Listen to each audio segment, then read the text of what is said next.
And welcome back.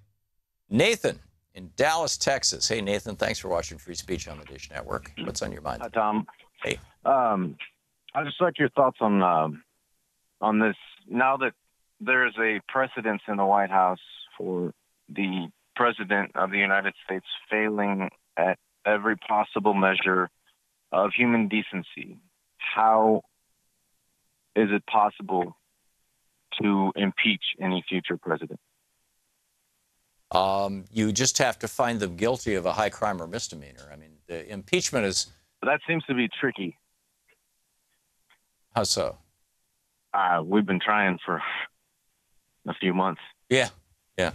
Well, I think that frankly, the two things that it seems like the Democratic Party is focused on, and that some of the callers of this program seem to be focused on, specifically, let's impeach Trump, number one. Let's get hysterical about whatever association he has with Russia, or that Russia might have, done in the election, number two. I frankly don't think either one of those things are going to win a single vote for Democrats. I think that, it was interesting. Louise and I watched MSNBC for, we were doing a bunch of other stuff. And so it was on in the background for about 2 hours yesterday. And basically the only time it wasn't one of those two things, it was when they were interviewing Bernie Sanders. And he was talking about health care and how it's crazy that we don't have single-payer health care in the United States. Every other developed country in the world has that or some variation on that. And I mean, Russia has a national health care system, just like England does, an NHS. Israel has a single-payer health care system. It's one of the best in the world, and we're sending them billions of dollars every year, which presumably helps subsidize it. We can't do it here. It's impeachment is a political process. Impeachment, to get back to your question, the impeachment of Andrew Johnson. Andrew Johnson was a Democratic vice president to a Republican president. And the Republicans had just won the Civil War, and they had just taken over state houses all over the country and just taken over Congress. And so they went after Andrew Johnson. They impeached him.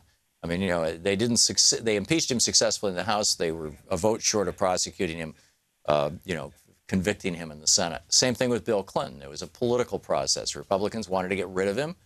And, they went through Troopergate and Rose Law Firm Gate and Whitewatergate and Travelgate and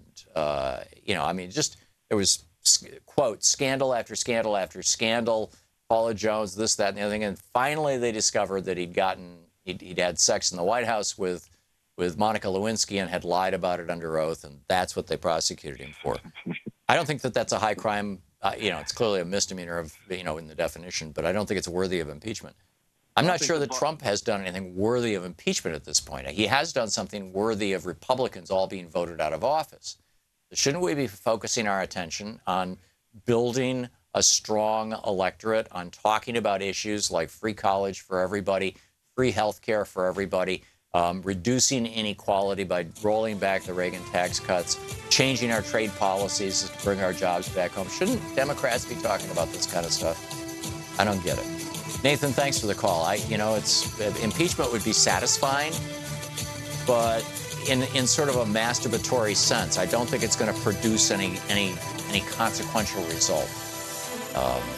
Not that I'm opposed to it. I'm skeptical. We'll be back.